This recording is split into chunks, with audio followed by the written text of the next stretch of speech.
Launch all sequence has started. Crew 1 for all.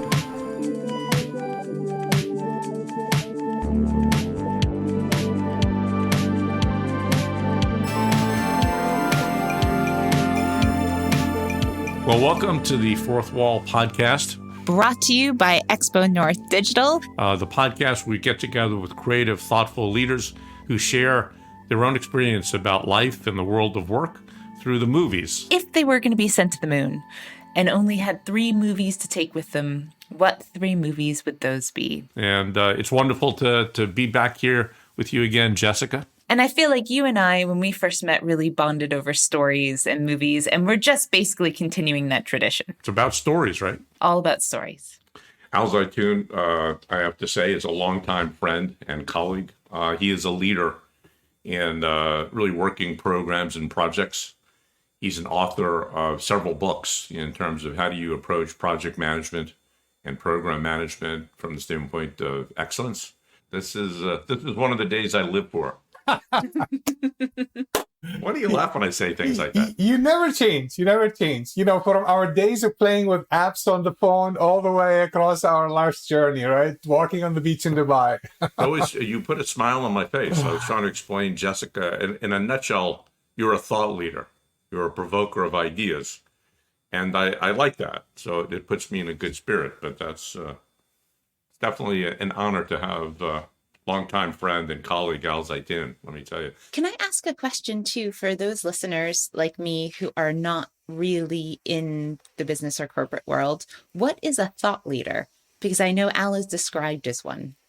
To me, a thought leader is someone who basically shakes up and creates new insights. So an insight is a new idea, a new thought, maybe seeing the same thing in a different way.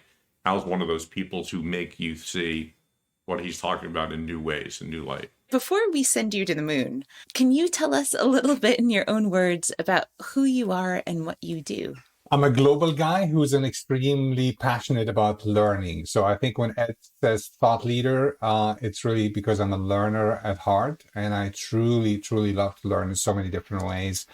I'm a huge global passionate learner. Do you know, you two have that in common, I think, both you and Ed. And I'm curious, over the years of you working in knowledge management and thought leadership and with businesses, have things changed? Has there been radical shifts that you've seen? And what does the landscape look like now? To me, what has dramatically shifted is because we have to think about what our value proposition is in the future, the next generations, including the very brand new one that was born even, after 2010. That's really, those are going to be the true leaders that capitalize on the shifts that have happened, right? So the shifts are technology, of course. We all know it and we all see the impact of it.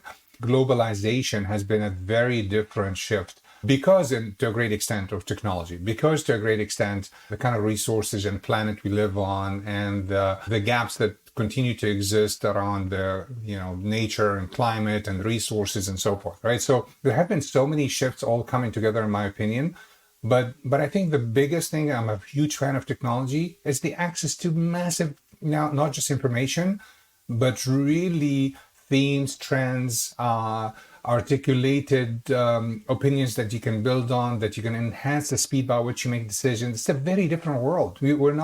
We're not researching for X number of weeks or months before we are at a place to make some conclusion about some next steps. I love that. So the pace is very different, and it could be very good for humanity if we use the right way. We go back to project management, decades, and there was a notion, certainly over 20 years ago, I think there was the notion that, it's about execution. It's about following a process and staying on the line. So I think that's the you can't just follow a script over and over and over again. I think the future is about experience, right? So it's really about our experience around the execution and the outcomes of the execution. So my last book, I was fortunate enough it's a 2024 book, but it came out a couple of months early. It's program management. It's about, going beyond project management to enable value-driven change, right? So this is the one word that's really important, value-driven, right? So what does that really, truly mean?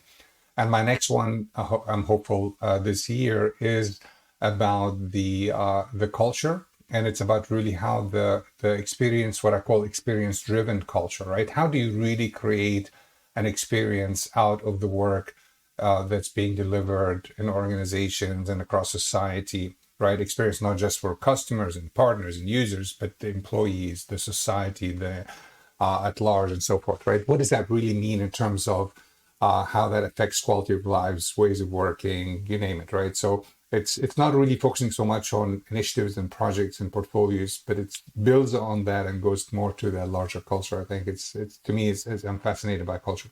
So you are an ideal person, clearly self-disciplined with all the tools you need to survive on the moon. And I'm also looking forward, you're kind of thought leaders are kind of the modern day philosophers in a way.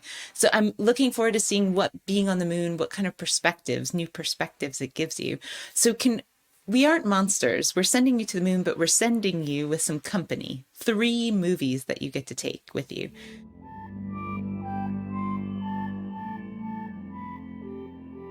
Can we hear your first film?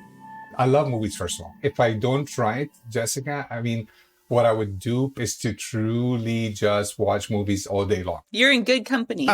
I'm surprised you didn't ask me what is your favorite series on Netflix, because speaking of changes in the world, it's all about streaming. It's all about those avenues by which we have access to. So I'll talk about Tommy Boy as my first choice. Our new brake pads are really cool. You're not even going to believe it. Like, let's say you're driving along the road with your family, and you're driving along, la-li-la, woo, and then all of a sudden there's a truck tire in the middle of the road, and you hit the brakes. Whoa, that was close. Now let's see what happens when you're driving with the other guy's brake pads. You're driving along, and all of a sudden the kids are yelling from the back seat, I gotta go to the bathroom, Daddy. Not now, damn it. Truck tire.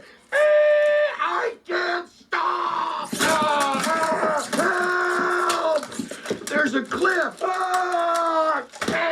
And your family's screaming, oh my God, we're burning alive! No, I can't feel my legs! In comes a meat wagon! Woo, woo, woo. And the medic gets out and says, oh my God! New guy's in the corner puking his guts out. All because you want to save a couple extra pennies. And to me, it doesn't get out. So Tommy Boy is a funny movie. However, it's a very serious message. So first of all, going to the moon, the reason this excites me is it creates the distance. I am a huge fan of creating what I call that principle, getting onto the balcony rather than being on the dance floor, right? So nothing better than having that kind of a distance, being on the moon, looking at things more holistically from a distance, right? Tommy Boy, you talk about a kid that's very unlikely candidate to really help a town or help a company after a sudden death of a dad, Big Tom, as they called it, the father, right? And he was really a legend in that town and legend for those workers in that particular factory producing parts for the automotive industry. Brakes specifically was one of their key products, right? So, the dad died suddenly. You find, Chris Farley, right, is the last name, I believe. And Chris died young, right? I mean, he died in his 30s, unfortunately. But Chris is a very talented young man, and you can see that passion in the movie. And what I love about it in relationship also to the point about time boxing and agility, there's no better example in experimenting than what he did in that movie. He had no clue what he was doing. He absolutely had a huge passion for proving himself that he's worthy of saving that, town and that plant, right? And also he had some help, that really tried to get some messages across to his head. So he's basically starting to open up and truly listen to those messages in terms of how he would not give up, to the resiliency aspect that we talk about in terms of the skills that we need in the future, how to really don't take no, or translate no, build bridges from that no to the value proposition that some of these customers for that particular plant would jump in and go to that need that he's trying to describe. So I love the energy, I love the passion, I love the fact that he was able to connect to build himself through the process, to learn through the process. It's a very exciting story of an underdog in a way, in the form of Chris trying to step in and fill the big shoes of his dad and save a town in the process. This is one of the things that I so admire about you, Al, is when I saw Tommy Boy, I said, okay, this is just for the laughs. Because I don't know if anybody else could turn Tommy Boy to an existential discussion of projects. But you see it a lot as the perseverance, which is obviously the story of he's taking over for his father. He's a selection that should not have been made, and you had, and that in itself is, I think, one of the things that's interesting, that the father basically tells the David Spade character, who's going to shadow him but support him, in essence, you're not getting the job, even though maybe you're more qualified, but your job is to train my son, who doesn't really have a background. And we've all been there, right? We've all been in situations where we're the deputy, we're helping someone else who maybe we feel we have more experience and capability.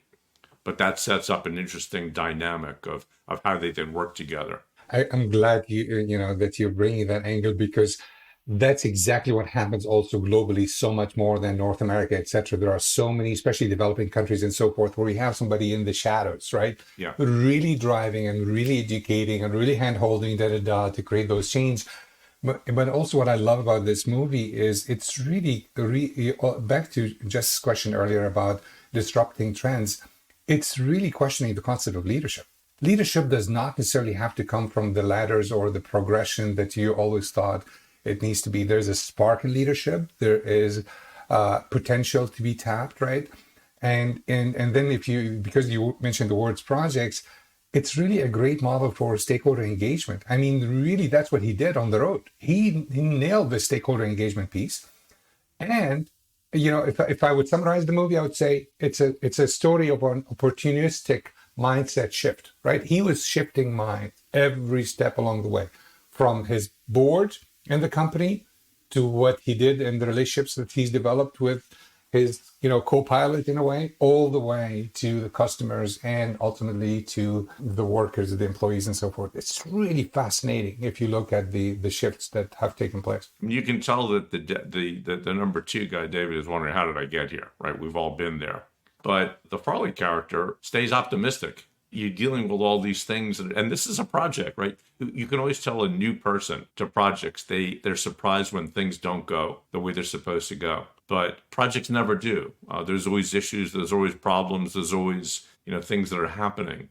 And yet I think the best leaders, the best project folks, people are able to adapt and in the ability to get laughter, right? And out of crazy things, it was the moose scene, right? The moose that destroys the car, and they keep driving, they keep going. The fact is, movies are really an articulation of project and project management. The movie folks don't like, by the way, to hear that analogy. They're not a big fan usually of that, but I think it's really exhibits how we talk a lot about storytelling. We talk a lot about really what's the so what ultimately, right?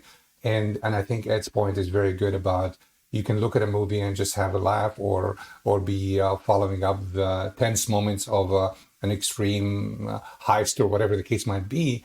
But do you really get the behind the action kind of takeaway or so what or value or the footprint it leaves on us or on society? I think that to me is fascinating. Al, I love this. You're getting me appreciating it in a whole new way, because it is one of my favorite comedies. I feel like the combination between Chris Farley and David Spade was an inverted Laurel and Hardy.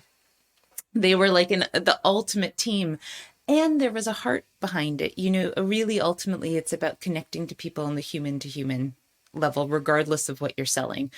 I absolutely love what you see in that. And I am curious, because it is a bit of a coming of age story. I'm curious a little bit about you and your background and how you got to do what you're doing now. Before we move on from Tommy Boy, can we hear a bit about where did you grow up? Were you always interested in knowledge? And who along the way, like David Spade, I guess, were some donor figures? Some people Yeah. I mean, I have to start with the last part of the question. I think my dad has had the biggest footprint on shaping who I am. And I think because actually dad and mom in a way, I mean, think about it. You grow up in Cairo, Egypt. You grow up in a really simple middle class family, but very highly educated. A mother who's a medical doctor who has her PhD in that space, and also a practitioner to some extent, but more on the academic side. And a dad who's a chemical engineer who went to, managed to invest in himself and go to the US. I'm joking when I think about my mom and dad. They both passed, so it's really, it's not easy to talk about their memories. But he went to University of Michigan, I think a recent winner of a big bowl in the US. And they always are learners. They're always sitting around the dining table. Once we eat, the table is cleared and they're researching, they're studying, she naturally because of her work, because he always believed that if you stop learning, you're deteriorating, you're going backwards, right? So that had a huge impact on me watching that scene day in, day out to affect what I think. I love experimenting. I think I mentioned that at the onset. I think experimenting is really important. I mean, experimenting not necessarily in bad ways. There's no bad experimenting as long as you have some sense of responsibility, really, to know what you're getting into and to listen to, the learning of others and so forth. So you're really building on that. But I think that's really what determines the upbringing, growing up there, even experimenting. I still remember in the early days playing soccer in the streets of Heliopolis, the suburb of Cairo, where I grew up. And, literally when we didn't have an actual soccer, we'd get some socks together and fill up, create a soccer and and play in the street behind the apartment where we lived. And you build these, you don't have an actual goal or anything or a frame. So you put some bricks and you make shift, so experimenting has always been part of that growing up. You're going to need that on the moon. We may not even have a soccer ball. You may need to kick a moon rock or something on the moon. We need that sense of experimenting. And I really love that you grew up in a house that valued knowledge so much. Clearly, it was very obvious in terms of through their actions, but that they verbalized it and that you soaked that in. When you look at fortune cookies, and I was looking at an article recently in LinkedIn, one of the fortune cookies said, "Curiosity is life." I truly believe that is so true. I think it was Samuel Johnson who said, "Curiosity in great and generous minds is the first passion and the last."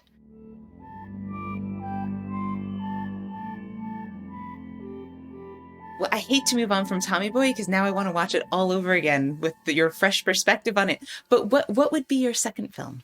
So in America, especially, there's a huge passion for football, right? Football, or American football in a way. And I can't tell you how many movies around football have hit me, right in my mindset, in my emotions, etc. I'm the kind of guy on planes, especially long hauls, where you can see me crying, right, watching these movies. Where it's like, I've had flight attendants over the years come to me and say, "What's going on? Are you okay?" and football movies do that to me. Even though I grew up in Egypt and football is not a sport necessarily that you would see there on mainstream, but I definitely got exposed to that in my education here in the US when I started my master's and PhD and so forth. I remember the Titans, I think, is my second choice. You smiling? Yes. Yes, sir. Yes, sir. Why are you smiling? Because I love football. Football's fun. Fun, sir. Fun, sir. It's fun. Yes. You sure? I think. Now you're thinking. First you smile, then you think. You think football is still fun? Yes. Sir. Yes. No. No? Sir. Well, it was fun. Not anymore, though, is it? Is it? No, not right now. No, it's not fun anymore. Not even a little bit. No. Make up your mind. No. Think. Since you're thinking, now go on, think. No, Is no. it fun? No, sir. No. No, sir. Absolutely not? Zero fun, sir. All right, listen up. I'm Coach Boone. I'm going to tell you all about how much fun you're going to have this season. You have a legend anyhow, right? You have a guy in the form of Denzel, and he's a phenomenal. I mean, the examples of how Denzel have dealt with movies of the like of Remember the Titans, all the way to the more complex and high intensity and extreme killing or whatever the case might be. I mean, he runs the gamut in terms of really the good, the bad, and the effective across the board. You notice there's almost a connection between that and Tommy Boy a little bit. You talk about an underdog situation. You talk about a very unlikely scenario. And you can almost tell there is a thread in those kind of movies that I pick that relates to what drives me to be interested. I want to see what are the ways by which success can be created, sometimes even from the most unlikely places. Of course, the movie is not about only that. That's one side, but the integration, of course, aspect, which is my other passion, right? So here we talk about integration across, black and white and the school and the community being exposed for the first time to having to deal with that integration in an academic setting like that. And that by itself creates a lot of pressure, especially on a coach who's already trying to come in and deal with that kind of a diversity that suddenly become an okay thing in that town. I love both aspects. I love where success can come from very unlikely places, because really now you're having to get guys to be working together as a team. You put some of these words together and you see that you're talking to my DNA, because again, the work in projects and programs and the importance of teams come shining, almost an example like that immediately. How he puts them through very tough rigor and exercises and unlikely, uncomfortable settings for them to work together, how he asked them to get to know each other very well, right? So that they can go into intimate details about each other, etc. Creates laughs, but also creates a room for truly, hey, it's not just the color of your skin. It's really who you are and what can you contribute. It's really how we collectively succeed. The friendships that were created between blacks and whites, in the movie are phenomenal example for our society in terms of really true value of connection and being truly humans and respectful of each other and so forth. Right. And very different, obviously, movies, but these are both about the relationships of a couple of people that extends to the larger team or organization. And through these relationships, when they're working, it leads to the kind of outcome you're looking for. Is that in some your philosophy of leadership? Oh, it's a huge part of it. Absolutely. The only thing I would add to that is the level of passion and energy. And passion and energy, not just in Denzel's work or the assistant coach or in how he got the dynamics, but even like you see it, the daughter of the assistant coach, my God, to see her know the game so well as a young child, the age of 12 or so, and know the plays, knows what should be done, etc. And you see her passion, and also how the director really combines that high level of excitement with another kid, the daughter of Denzel, who just wants to play with the dolls and have a good time, and see the two of them attending these matches. And you can see the dynamic, how the level of energy and passion also can transfer from a little kid all the way to the drivers, to the leaders, and ultimately down to the actual pitch and to the players and so forth. Some of those dynamics are so interesting in terms of what ignites leadership. And of course, the dad wants to make sure his daughter is happy and satisfied, and helps translate to her what's really happening on the actual game plan and so forth, so that he can relate and talk her language. There's a lot of also what I see in this movie, let's call it perceptions management as well. There's a lot of perceived views about what's likely, what's potential, and how to break those. I mean, Denzel had no chance. They told him you lose one game and you're out, right? I mean, think about some of those unspoken rules sometimes in organizations and society that we might not even communicate. And then you have to really break certain perceptions and molds and so forth for you to be successful. So tons of lessons of leadership. Well, I was thinking, I'm picturing you on the moon. We'll give you, maybe you have a comfy chair and you're watching this on like a big screen with Earth. You can see Earth to your left and you can see this movie ahead of you. And with all these movies that are about human connection, when you're there on your own watching it, I'm curious about what will this movie represent to you on the moon as you're watching it? Why is it so important to be one of the three? I would say persistence and patience, right? So persisting to make, life work, and patience for, the kind of changes to what's next potentially. It's interesting when you asked me earlier about the upbringing and so forth. And it's funny because also I didn't talk much about education, but I'm an engineer by training, and that's where my PhD is. And yet I've become just a people person.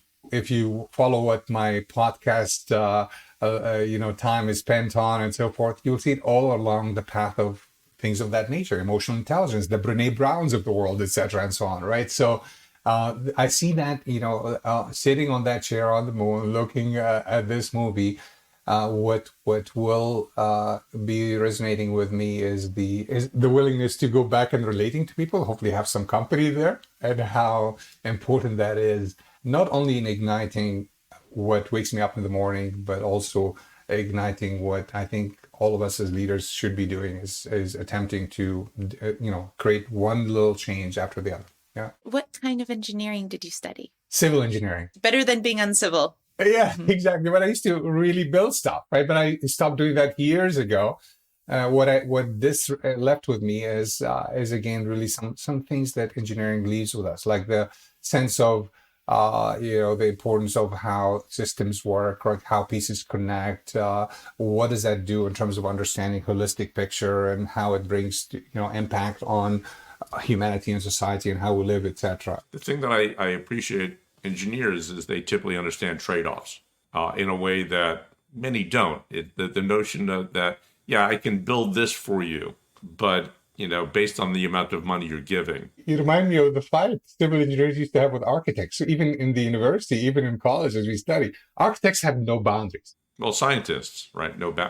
That's right. Get me that precise measurement from Pluto. That's your job to do it, and it's a different role. So you want that dynamic tension. Yes. Between engineers and scientists and architects and project folks for the outcome you want. If it goes in one direction, then you lose that outcome. But that's the understanding the importance of the stakeholders and the trade-offs that need to be made. Do you know, I remember, Ed, you telling me it's people. And Al, what I'm hearing you say is that you came to the same feeling and conclusion. And I'm curious, was there an aha moment for you going from civil engineering to being like, actually, really, the answer is about people and emotional intelligence, and this is a big key part that's missing? This is not a sales pitch for PMI or anything like that, but the Project Management Institute, I think, I owe this to Project Management Institute. How? Wichita, Kansas, way back when, I'm not going to date myself fully, I got my certification as a PMP, was the first certified PMP in Wichita, Kansas. Big news. And the paper, actually, literally, it was in the local paper. A recruiter from California calls me for a job in Indianapolis. So to answer your question, that job was the turning moment of my life. Why? Because it was the last time I did pure engineering, especially in the civil engineering field. And I went into the manufacturing industry. So I exposed myself to very unknown territories and was the biggest failure of my career. Right. So basically, we tried to implement exact processes and exact rigor and checks and balances for that manufacturing facility. Totally missed the boat on what? On the people side of the equation. We did not socialize. We did not engage stakeholders. We did not do the political battles we should have been fighting, etc., or setting ourselves up to against. It was a complete failure of an nth degree, and a ton of learning though. Just back to the learning concept. So sometimes you gotta throw yourself in the wrong place to get an aha moment like this. From that moment on, it was all people. It was literally all people. I've seen many organizations, teams, and people fail with not an iota of learning taking place. And what is it that Einstein said is, craziness is basically doing the same thing over and over again, expecting a different outcome. I also think a lot of the best people, they learn when things are going well. They learn from themselves and others. I don't know how you feel about it, Al. It's very popular to focus on the learning as the only way you learn, but you're going to be successful more often. So you better be learning what are the reactions you're having when things are going well. Two things, Ed. Number one, I believe success is our worst enemy. I truly, in my heart, believe success is one of our worst enemies. And it's very hard for boards of directors and companies and so forth, especially larger ones, to hear that, because I have so much life experience to say when success is so obvious and so big, your chance of learning and changing is deteriorating, especially if you don't have those muscles and those priorities on your radar screen, right? Because what's the drive for change, right? You're doing so well. Your numbers are going well, or whatever else is your metric and your driver. So I'm always worried about that point. The second, though, pertaining to the failing and the learning from failing, if I was on a preaching, stand right now in a university or something, I would say one thing that we do terribly, and we've been talking about it much more than ever in history, which is this whole notion of psychological safety, etc. And we're trying to really give our employees and workers and students and others, right, the room and the comfort to make mistakes and so forth. We're not truthful enough. We're not authentic enough about that. We are always, attempting to put a guardrail too fast around that whole notion of experimenting and testing and failing, etc. Yeah, you can fail, but just, it has to be limited by X, and so forth. I don't think that's really where true learning is. Matter of fact, the biggest analogy I use now in writings and so forth is the concept of a lab. Everything we do in projects, programs across organizations is thinking of it as a laboratory, right? It's a place for us to experience not just with ingredients like the true concept, but really with the mix of people, the mix of ideas, the mix of approaches. I'm a very hesitant person to lock things down. Yes, of course, we need to have a minimum thread of what it is that connects us. What do we agree on conceptually? What are the values? What are the key principles that we all agree to? But we gotta leave enough flexibility to ourselves, and especially the next generation. The next generation is not going to relate to this bureaucratic mindset that does still exist in how we run our institutions sometimes. There is an existential threat, if you want to call it that way, to many institutions, including academia and so forth, if we don't really do a big shift in how we entertain this, experimenting and fast learning and the disruptive potential that this could create. I think there's a lot of room there. Absolutely, which I think perfectly slides into what may be your third choice. Third choice is one of my favorite movies of all time. A Few Good Men is the choice. Do you have any other questions for me, counselor? Lieutenant Caffey. Lieutenant, do you have anything further for this witness?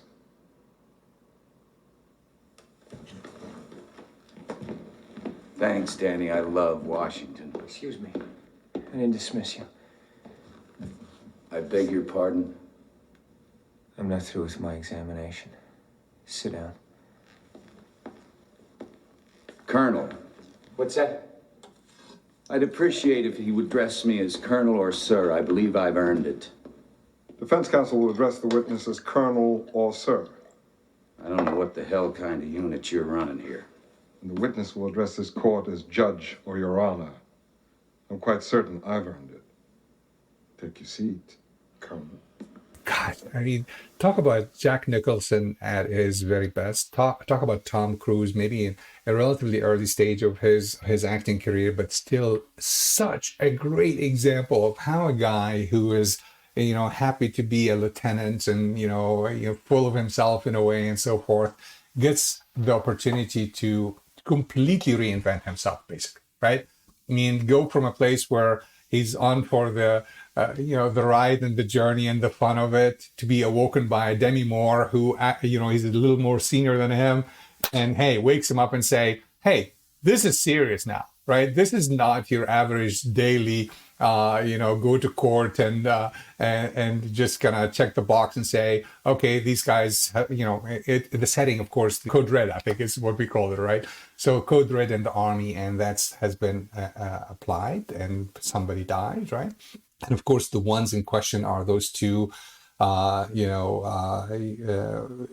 in the Army who executed that. And then you have the leadership, of course, who's driven that. Now there's a series of questioning what truly has happened, what has led to that, and it leads all the way up to the Colonel Jessup, I think is his name in the movie, and that's Jack. And you can really go through the entire journey of how Tom Cruise changes his approach to how serious this is and how important for him to tackle this in a very different way. And it shows the dynamic of how he grows in the process as well.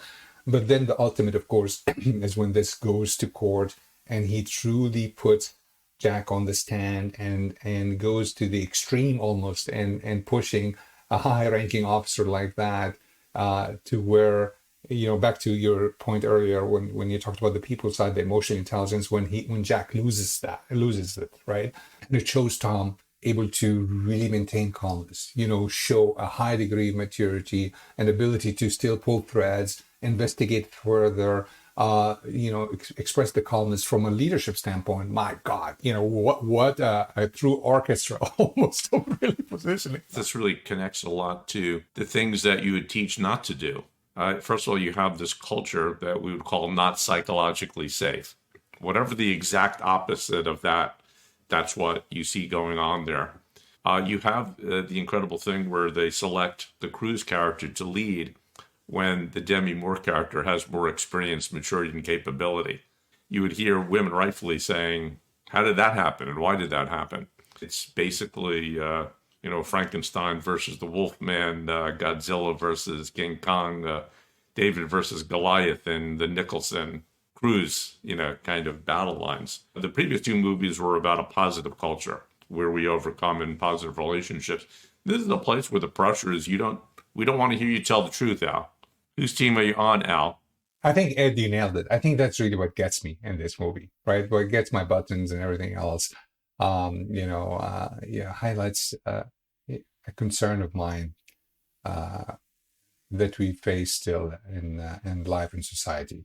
Now, the military is by nature a very complex environment, right? So it's one of the most complex organizations to really create those culture shifts. It's a command and control. It's, as you heard Jack in the movie, people die, right? I mean, he really dramatizes when people question and so forth, right? And then, of course, the very classic statement about, son, you cannot handle the truth, and et cetera, and so forth. And he calls him son and, irritates the heck out of Tom as well. But the culture aspect is really, you're absolutely right.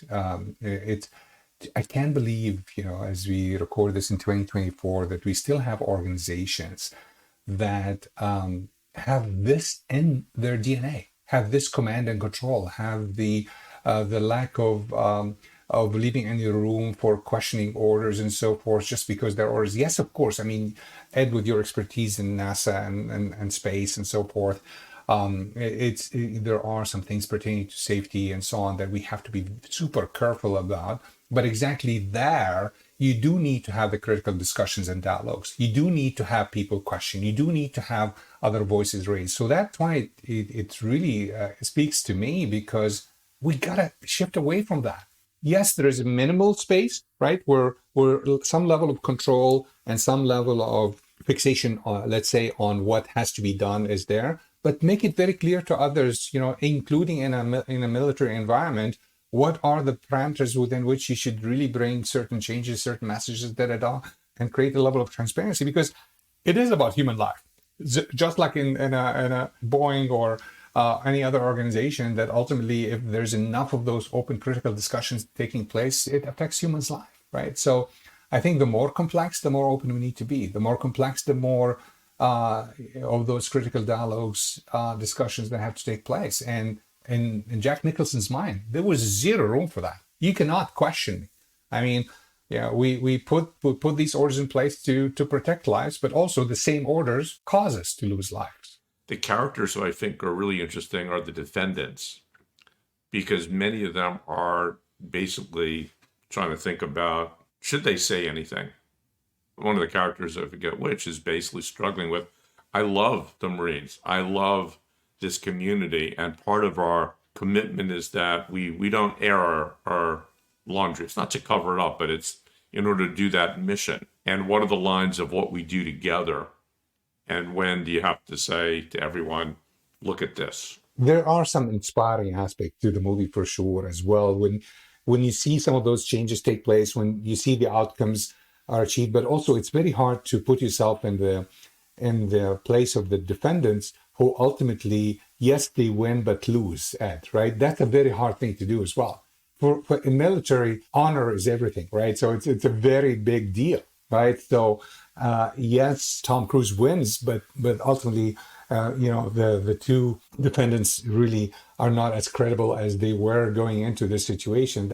Again, this whole idea also of winning a battle, losing a war, the bigger picture, the details that happen, the impact of decisions on people's lives and people's continuity and so forth. You can go with it in so many different directions. Before we leave you on the moon, I was going to ask you, with what you know about programs being successful and projects, what are the tips that you walk away with? I would say clarity of purpose is so important across all these three movies, etc. Clarity of purpose. I mean, you hear folks talk about the importance of the why, Yes, let's nail that, right? So clarity of purpose. Second, although it's very hard to even have a unified definition of it, let's make sure we have the right culture in place, right? And culture could mean many different things. So let's combine lots of things under that culture, but basically think of it as the setting, the background, the values, the environment, the enablers, all of that, lump them into one. And then the third one is really the people side, right? Which is really making sure we have, people talk about the right people on the bus or the right skills or but it's more important really having the right connection between the what's important to those people and their motivation and that, purpose, right? Having those connections, finding ways by which the connection is crystal clear, and communications and reward mechanisms and acknowledgement and thankfulness and recognition, you name it, right? So how we practice the people side of the equation in line with that culture, in line with the purpose, I think would be. That's why I love you. You're genuine as a leader. You've always been. Again, it wasn't nowadays everyone talks about it, but we started knowing each other 25 years ago. That was not the norm, but that was the norm for you. And I see these movies not only as tremendous entertainment, but also conveying these principles. So I have an understanding there.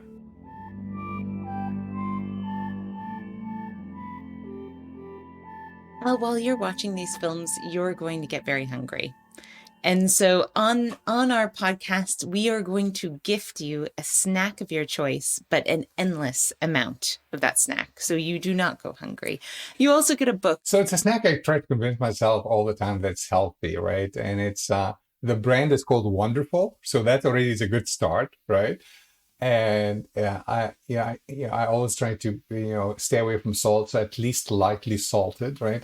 Haven't found yet one that's unsalted, right, from that particular company, and it's pistachios, and they are peeled. They are rather healthy. If I consume them, potentially is what I hear in not in huge amounts over a period of time, they actually could be helpful to my heart or whatever. So I'm trying to convince myself that could be a good choice. Al, I was sure you were going to take dates from Dubai. I know, I love those. Funny you mentioned that. I was on batil.com the other day checking out what I'm missing out by not being there. It's fantastic. Of course, dates are phenomenal. Best dates in the world. From an energy standpoint, I think dates would be probably, if I had to do two snacks or to shift my snack based on Ed's recommendation, I think dates are phenomenal. You bring up the pistachios. When I get up there, I'll bring up the dates. That is a really good combination.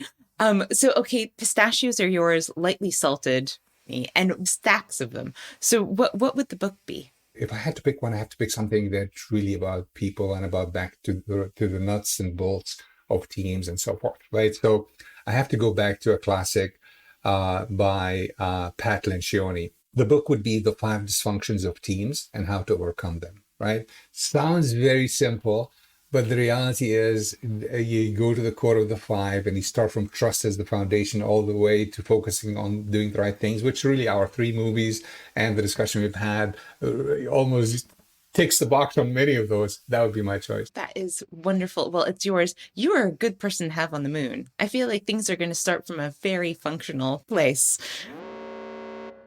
Countdown sequence initiated. Al, this was a total joy. Really a total joy. And my God, I'm going to watch Tommy Boy again. It has been a pleasure, and I'm excited. I've never, imagined truly being on the moon, so it's great. I'm excited to launch. T-minus 30 seconds. You'll love the people up there. 10, 9, safe travels, Al. Oh, safe travels, Al. Thank you. I'm excited. We'll join you soon. Enjoy your pistachios. Bring enough of the pistachios. I'll bring the Dubai dates. Absolutely. I'll hold you to that promise. See you guys. Lunch. Why am I shaking? I'm not going. Power and telemetry nominal. Vehicle supersonic. Delightful to have you with us. Thank you for joining us at the Fourth Wall podcast, where we shoot people to the moon, and join us next week for our next guest and the next launch.